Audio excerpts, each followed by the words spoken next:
So guys, जैसा कि हमने पिछले एपिसोड में देखा कि गार्डियन युआन किंग शियाओ को चालाकी से ताइचू एशियन माइन में भेज दिया था, जहां पहले से ही कई सारे गुलाम फंसे हुए थे, क्योंकि कोई भी 10 सालों से पहले उस जगह से निकल नहीं सकता था। ताइचू एशियन माइन एक खतरनाक खदान थी जो अनगिनत युगों से इस दुनिया में मौजूद थी, जिससे उस जगह पर कई सारे खजाने छिपे हुए हैं। कई सारे लोगों ने वहां जाने की कोशिश की, पर उस जगह पर जिंदा लाशें मौजूद थी जिन्होंने वहां आने वाले सभी लोगों को मार दिया, और वो जिंदा लाशें अभी भी वहीं घूम रही थी। शियाओ की मेरिडियन से भी ब्लॉक कर दी गई थी, जिससे वो बाहर नहीं निकल सकता। पर तभी वांग फैमिली का एक एल्डर कैटफिश वहां आया, जो सभी लोगों को अवसर देना चाहता था ताकि जो कोई भी एक व्यक्ति माइन में प्रवेश करके स्टोन ऑफ लाइफ को लेकर आएगा, वो उसे अपना गेस्ट बनाएगा। शियाओ ने इसमें दिलचस्पी जताई और वो उस ताइचू एशियन माइन के गहरे इलाके में आ गया। रास्ते में उसे कई सारे खतरों का सामना करना पड़ा, पर फिर वो एक इमोर्टलिटी पुल में पहुंचा, जिससे उसके सारे जख्म सही हो गए थे और वो उस इमोर्टल वाटर से ही अपनी बॉडी को रिफाइन करने लग गया था।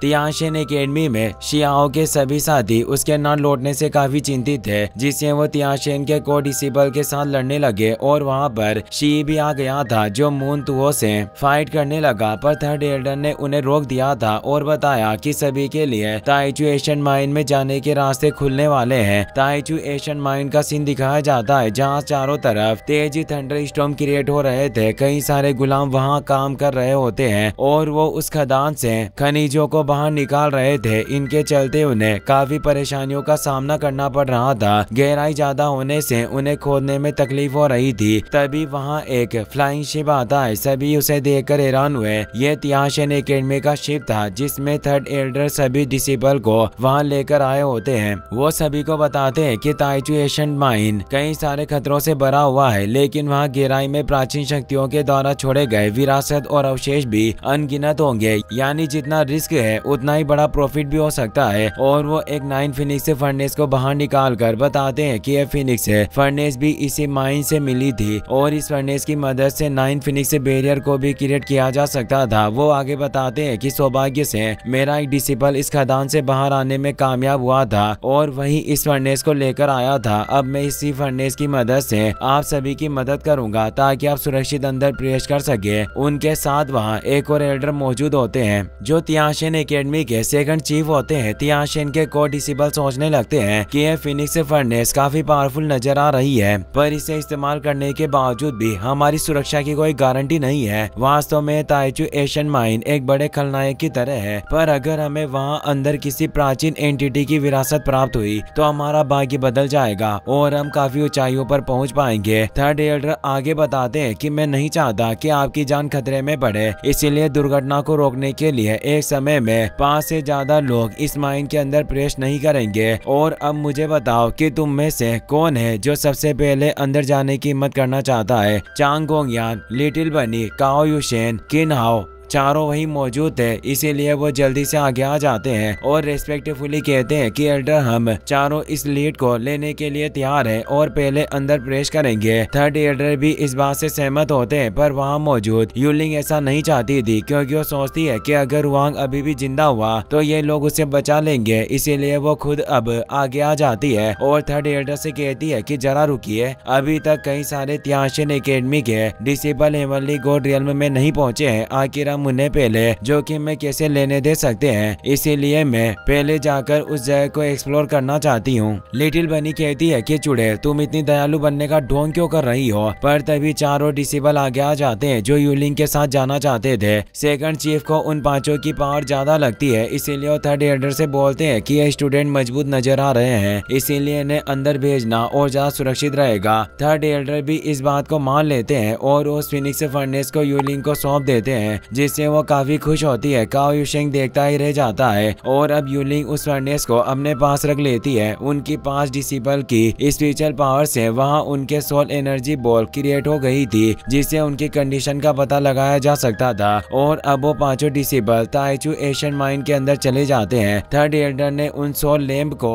अपने पास ले लिया था ताकि वो उन पांचों की लाइफ एनर्जी को मॉनिटर कर सके। वहीं हमें उस ताइचू एशियन माइन में उस इमोर्टिलिटी पुल का सीन दिखाया जाता जाता है जहाँ शियाओ अभी भी कल्टिवेशन कर रहा था। उसकी फ्लावर ऑफ एवेन्यू टेक्निक भी एवोल्व हो रही थी और इस फ्लावर के साथ शियाओ की सोल के शेप जैसा ही एक fruit of the past create हुआ। शियाओ समझ जाता है कि फ्लावर ऑफ एवेन्यू मेरे सोल शेप में ही एक जीवित प्राणी की तरह कंडेंस हो चुका है। आखिर ये किस तरह का फ्रूट होगा जो ये इस तरह की काबिलियत रखता है, और उसे जल्दी एहसास होता है कि इस फ्रूट में उसे अनंत काल के समय का एहसास हो रहा है। और जैसे ही शियाओ इसे छूता है तो उसे इस फ्रूट के अंदर अपना पास्ट दिखाई देता है, यानी कि इस फ्रूट के अंदर शियाओ की यादें समाहित थी। शियाओ को इस बात का इल्म हो गया कि अभी के लिए यह फ्रूट उसके किसी काम का नहीं है, पर फ्यूचर में यह इसके बहुत काम आएगा। और जब दूसरा फ्लावर ऑफ एवेन्यू भी कंडेंस होगा तो हो सकता है कि उसमें लाइफ को कंडेंस करने की काबिलियत हो। और अब शियाओ उन सभी यादों को समेट लेता है, पर तभी वहाँ की पूरी जमीन हिलने लगती है क्योंकि यूलिंग और चारों डिसिबल अब फिनिक्स प्रोटेक्शन बैरियर के साथ वहाँ आ चुके थे। इस बैरियर की वजह से ही वो इतनी जल्दी इस गहराई वाले इलाके में पहुंच पाए थे। यूलिंग ही उस फिनिक्स प्रोटेक्शन को कंट्रोल कर रही होती है। डिसिबल किंग मिंग और बाकी डिसिबल की हालत काफी खराब हो चुकी थी। वो कहते हैं कि इस जगह का प्रेशर काफी ज्यादा है जिससे हमें कमजोरी फील हो रही है। वाकई ये जगह काफी खतरनाक है। मुझे डर है कि अगर हमारे पास ये 9 फिनिक्स फर्नेस नहीं होती तो हम अभी तक मर गए होते। निश्चित रूप से वो हुआंग भी अभी तक जिंदा नहीं बचा होगा। यूलिंग कहती है कि अगर हमें उस हुआंग की बॉडी मिली तो मैं निश्चित रूप से अपने हाथों से ही उसे राख में बदल दूंगी ताकि कोई सबूत ना रहे। और वो लिटिल बनी भी मुझे काफी परेशान करती है, इसीलिए वक्त आने पर मैं उसे भी सबक सिखाऊंगी। तभी वहाँ शियाओ की आवाज आती है। वो बोला कि क्या तुम लोग मेरी मदद के लिए आए हो ताकि मैं ज्यादा ट्रेजर हासिल कर सकूं। वो पांचों काफी डर गए जिससे उन्होंने अपनी दूरियां कम कर ली और एकजुट होकर सामना करने का फैसला किया। पर जब आगे से स्मोक हटी तो तेज थंडर के साथ शियाओ सामने आता है। यूलिंग हैरान रह गई और बोली कि हुआंग आखिर तुम अभी भी जिंदा कैसे हो सकते हो। शियाओ अपने ओरा को फैलाता है। यूलिंग की नजर जब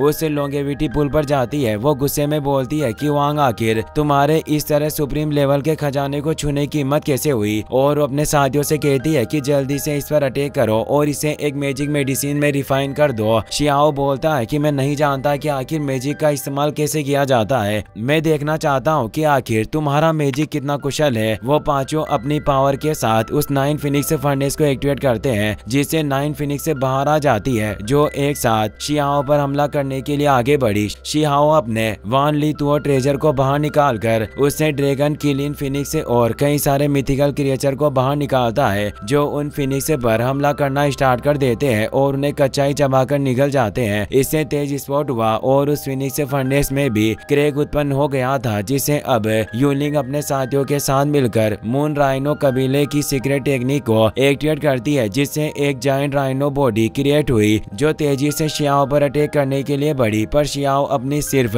थोड़ी सी पावर के साथ ही उस राइनो को खत्म कर देता है और फ्लावर ऑफ एवेन्यू की ताकत के साथ उन सभी को घायल करके दूर फेंक देता है और वो सभी बिल्कुल भी विरोध नहीं कर पाते। शियाओ ने उन्हें मैजिकल रोप में बांध लिया था और अब वो उन सभी के ट्रेजर को अपने पास ले लेता है। शियाओ को उनमें फिनिक्स से ब्लड भी मिलता है जिससे वो खुश हुआ कि ये वाकई काफी अच्छा सामान है। अब वो उन्हें अपने पास रख लेता है और बोलता है कि तुमने खुद मेरे रास्ते में दस्तक दी, इसीलिए मुझे तुम्हारा स्वागत तो करना ही था। और अब वो जानना चाहता था कि आखिर युआन किंग ने उससे टारगेट क्यों किया और रास्ते से हटाने के लिए यहाँ क्यों भेजा। इसीलिए वो अपनी सोल चेकिंग पावर से यूलिंग की यादों को चेक करता है जिसमें वो देखता है कि फेंग जिंगटियन नाम के बंदे ने कुछ डिसिपल को ऑर्डर दिए थे कि तुम सभी युआन फैमिली के मास्टर को कहना कि वो हुआंग को 10 साल तक रोक कर रखे और वो तियानशेन एकेडमी में नहीं पहुंचना चाहिए वरना वो एक बड़ी बर्बादी लाएगा। शियाओ ने उसे पहली बार देखा था और उसे समझ नहीं आता कि आखिर मैंने इसका क्या बिगाड़ा है।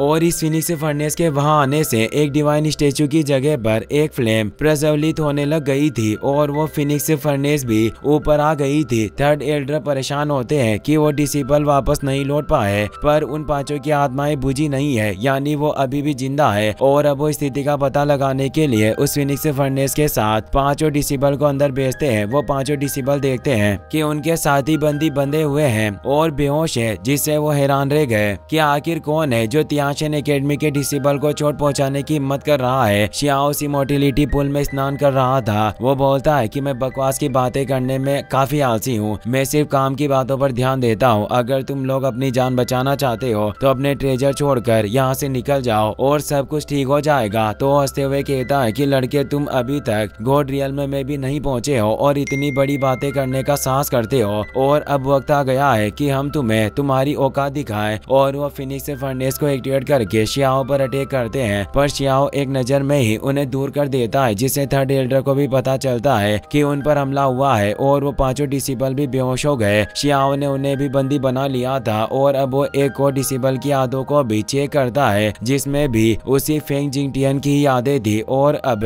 उसने उन सभी लोगों के भी ट्रेजर ले लिए थे। और वो कहता है कि अगर तुम लोग खुद ही अपनी इस तियाचू एशियन माइन की यादों को मिटा दोगे तो मैं तुम्हें जिंदा छोड़ दूंगा, वरना फिर मुझे खुद ही अपने हाथों से तुम्हारा इलाज करना होगा। वो सभी जानते थे कि शियाओ उन्हें दर्द पहुंचाएगा, इसीलिए वो खुद ही अपनी यादें मिटाने को राजी हो जाते हैं। शियाओ इससे खुश हुआ, साथ ही उन्हें सबक सिखाने के लिए थोड़ा पीटता है। काओ यूशेंग अपने साथियों के साथ विनम्रता से कहता है कि थर्ड एल्डर इस बार आप खदान में लोगों की तलाश करने के लिए हमें जाने दीजिए। तो सेकंड चीफ बोलते हैं कि तुम थोड़ा इंतजार करो, क्योंकि हमारी तियाशियन एकेडमी तुम सभी लोअर वर्ल्ड से आए हुए जूनियर डिसेबल का सम्मान करते हैं और हम तुम्हें नहीं खोना चाहते। तभी फिनिक्स फर्नेस बाहर आने लगती है, पर एक अजीब सी रेड एनर्जी उसे रोक रही थी। यह देखकर डिसेबल कहते हैं कि क्या यह ग्रेट अपॉर्चुनिटी हो सकती है। थर्ड एल्डर अपनी पावर से उस एनर्जी को अंदर भेज देते हैं और उस फिनिक्स फर्नेस को अपने पास ले लेते हैं, पर इससे स्टैचू पैलेस में एक और एनर्जी प्रज्वलित हो गई थी, जिससे तेज वाइब्रेशन क्रिएट होने लगे और वो पूरी जगह ही हिल रही थी। उस फर्नेस में शियाओ ने सभी डिसेबल को बेहोशी की हालत में वहां भेज दिया था। सभी डिसेबल ये देखकर चौंक जाते हैं कि आखिर इन सभी लोगों को किसने चोट पहुंचाई होगी। इसी के साथ ये एपिसोड यहीं पर खत्म हो जाता है।